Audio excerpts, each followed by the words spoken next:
Although each day has 24 hours, most O4 lives feel like they only have two parts: work and getting ready for work aims. For many years, this was my reality in banking: long hours, high pressure, constantly exhausted, but at the same time, I really wanted to build a business, maintain a social life, see my friends and family, have regular day nights, and find time to work out. So I had to confront a brutal reality, and that was that my evenings and my free time were disappearing, and I needed to figure out where they were going. I'd finally discovered a 5 solutions that completely changed how I used my time after work, and so in this video, I want to share the exact solutions that will help you find time to start that business, learn a new skill or two. Simply just stop wasting your evenings and start using them for what actually matters to you. Let's start with retire default settings. The biggest hack I found for not wasting your evenings is separating your actions from your mood. For most people, the two are inseparable. The link between them is unbreakable. And when I worked for an organization, this was my default. Every evening, bad day, spend the evening scrolling through social media, tired, call it quite stressed. Everything can wait till tomorrow. But what if we can break that connection? We can rewire that programming,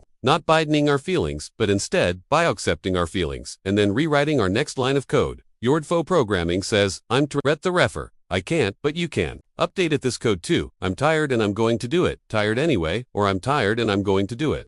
And I could rest on through. We can think about it. You've already done this countless times in your lifetimes, when you may have gone to the gym even though you didn't feel like it, or pushed through work despite being completely exhausted. There is evidence at what you can separate your actions from your mood. Each time you take action despite not feeling it, you're building evidence that you can do things, evidence that you can make progress while stressed. And the more evidence you collect, the stronger this muscle becomes. Your mood doesn't have to dictate your evening. You can be tired and productive. You can be stressed and moving forward. It's not about feeling good first. It's about taking action, regardless of how you feel. Number 2, optimize your life math. Everything we defaults into 3 buckets: fundamental, fun, and future. So think about money first. If you look at your spending, part of your goes towards your fundamentalicsness. Things like your bills, your groceries, your basic needs. Part of your spending or your take and pay goes towards the fun area of your life, your social life, your hobbies, your eating out, your holidays, and then part of your spending goes towards your future. This might be your skills or your growth or your investments. It's a pretty simple breakdown, but here's the truth. Most people's fundamentals, i.e., their basic living spending, eats up so much money that there's very rarely anything left for the fun or the future part of it. No, what's really interesting is your time and energy work in a really similar way. Your fundamentals are your chores, your admin work, your life maintenance, the things that just keep your life ticking. The fun is your social life and your hobbies. And then your future is things like learning a new skill or building your site, business, or working on your career growth. And just like money, most people's fundamentals consume a huge amount of their time. Their life maintenance, doing the laundry, checking mails, cleaning the house, sorting out bills, cooking, cleaning. While you can't eliminate these life chores, you can optimize them. And I found this was the best ways to make or to free out more time that I could use in my evenings. I started with bulk organization, so I tackled all my household chores on a Sunday evening. I decided what I was going to wear for Thuik on a Sunday. It's an intense few hours, but it frees up my entire week. I did things like meal prepping. I focused at 2 or 3 hours on a Sunday, which saved me over 6 hours during the week that I otherwise would have been cooking dinner. Every minute that you save from working on your fundamental life admin is a minute that you can invest instead in your fun or your future time. Think about what you can do when you free up those extra 5 hours a week, because you've taken on those tasks on a Sunday of every evening. Another way to free up time is by having someone or something helps you do the thing you need to do for faster and better. According to a report by Forbes, we spend on average 88% of our work week communicating with written communication, taking up the largest amount of time, whether it's writing an important document, preparing a presentation, crafting a persuasive ale, writing up a pitch. Written communication plays such an important part of our working lives, and so the ability to do it well and to do it quickly can be an absolute game changer. And that is where the sponsor of today's video comes in, which is a tool that I pretty much use on a daily basis. And that is Gram, is an AI writing partner that helps me write better. And unlike any other platform or app that I've come across, its feature is integrate across everything. It checks emails as I write them on Gmail. It rephrases things to make it sound ascertain way. And one of my favorite features with the pro version are that I will check what I've written and then anticipate in advance what kind of questions or concerns someone would have. Reading what I've written, and then it will suggest ways in which you can fill those gaps up front. As I've been growing my business, and more people are joining, this has been so helpful in keeping an open line of constant communication without spending hours trying to wonder if the message is clear and if it makes sense. The other thing I love is that I connect to a load of other apps, just making the entire flow of work a lot more seamless and quick.